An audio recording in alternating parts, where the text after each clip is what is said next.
దీనివల్ల రైతులు మళ్లీ వ్యవసాయ రుణాలు పొందటానికి మార్గం సుగమమైంది. ఈ భారీ రుణమాఫీతో తెలంగాణ రాష్ట్రంలోని రైతుల ఆర్థిక మరియు సామాజిక స్థితిగతులు మెరుగుపరిచేందుకు బాటలు వేశాం. రాష్ట్రంలోని రైతులు ఎరువులు, విత్తనాలు, వ్యవసాయ పనిముట్లు కొనుగోలు చేసేందుకు పెట్టుబడి సాయంగా మా ప్రభుత్వం 2025 జనవరి 26వ తేదీన తెలంగాణ రైతు భరోసా పథకాన్ని ప్రారంభించింది. ఈ పథకం కింద రైతులకి ఏడాదికి ఎకరానికి 12,000 రూపాయలు అందుతాయి. ప్రజాధనం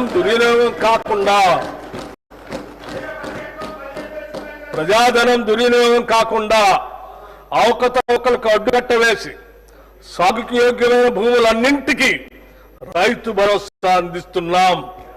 క్షేత్రస్థాయిలో సర్వే చేసి గ్రామ సభల్లో ధృవీకరించి సాగుకు యోగ్యం కాని భూమిని గుర్తించడం ద్వారా ఈ వృధాన్ని అరికట్టాము. రైతు భరోసా పథకానికి 18,000 కోట్ల రూపాయలు ఈ బడ్జెట్ లో ప్రతిపాదిస్తున్నాము. భూమి లేని వ్యవసాయ కూలీలు ఉపాధి దొరకని రోజుల్లో పతులుండే దీనస్థితి నుండి వారిని కాపాడేందుకు ఇందిరమ్మ ఆత్మీయ భరోసా పథకాన్ని అమలు పరుస్తామని ఎన్నికల్లో చేసిన వాగ్దానానికి అనుగుణంగా సంవత్సరానికి ప్రతి వ్యవసాయ కూలీ కుటుంబానికి 12,000 రూపాయలు చెల్లించే బృహత్తర పథకాన్ని అమలు చేస్తున్నాం. రాష్ట్ర రైతుల నుండి కొనుగోలు చేసే సన్న ధాన్యానికి ప్రతి క్వింటాలకు 500 రూపాయల చొప్పున అదనపు ప్రోత్సాహాన్ని చెల్లిస్తున్నాం. దీనివల్ల రాష్ట్రంలో సన్న రకాల వరి సాగు గణనీయంగా పెరిగింది. గత ఖరీఫ్తో పోల్చినప్పుడు సన్న వడ్ల సాగు 25 లక్షల ఎకరాల నుండి 40 లక్షల ఎకరాలకు పెరిగింది. మా ప్రభుత్వం ఇస్తున్న బోనస్ మరియు ప్రతి చివర వడ్ల గింజ కూడా కొంటామని మేము చేసిన వాగ్దానమే దీనికి ప్రత్యక్ష కారణం. ఫలితంగా రైతులకు చక్కని గిట్టుబాటు ధర లభిస్తున్నది. ఖరీఫ్ సీజన్లో సన్న వడ్లు పండించిన రైతులకి 1,206,44 కోట్ల రూపాయల బోనస్ చెల్లించడం జరిగింది. రైతుల సౌకర్యార్థం 2024-25 ఖరీఫ్ సీజన్లో 8,332 ధాన్యం కొనుగోలు కేంద్రాలను ఏర్పాటు చేసి వారికి ఎటువంటి ఇబ్బందులు లేకుండా చేశాం.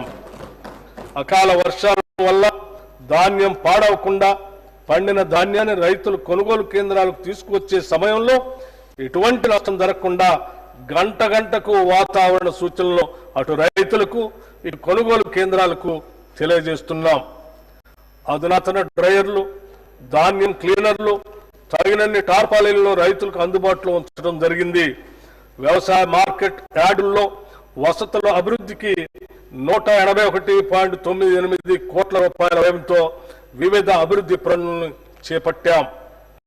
2024-25 ఖరీఫ్ సీజన్లో 10,35,484 మంది రైతుల నుండి ధాన్యం కొనుగోలు చేసి 12,511 కోట్ల 76 లక్షల రూపాయలు వారి ఖాతాల్లో జమ చేయటమైంది. కేంద్ర ప్రాయోజిత పథకాల ద్వారా రాష్ట్ర రైతుల ప్రయాణం కోసం అన్ని చర్యలు తీసుకుంటున్నాం. రాష్ట్రంలో ఆయిల్ పామ్ సాగును విస్తృతంగా చేపట్టాలన్న ప్రభుత్వ లక్ష్యంతో ప్రోత్సాహక సబ్సిడీని అందిస్తున్నాం. ఆయిల్ పామ్ దిగుమతులపై కస్టమ్స్ సుంకం లేని కారణంగా మన రైతులకు సరైన ధర లభించనందున కేంద్ర ప్రభుత్వంతో సంప్రదింపులు జరిపి ఆయిల్ పామ్ దిగుమతులపై కస్టమ్స్ సుంకం విధించేలాగా కృషి చేశాం. తద్వారా ఆయిల్ పామ్ రైతులకు టన్నుకి 2,000 రూపాయలు అదనపు లబ్ధి చేకూరి ఆయిల్ పామ్ సాగు మరింత లాభదాయకంగాను ఆకర్షణీయంగాను మారింది. ఉద్యానవన సాగులో బిందు సేద్యం కొరకు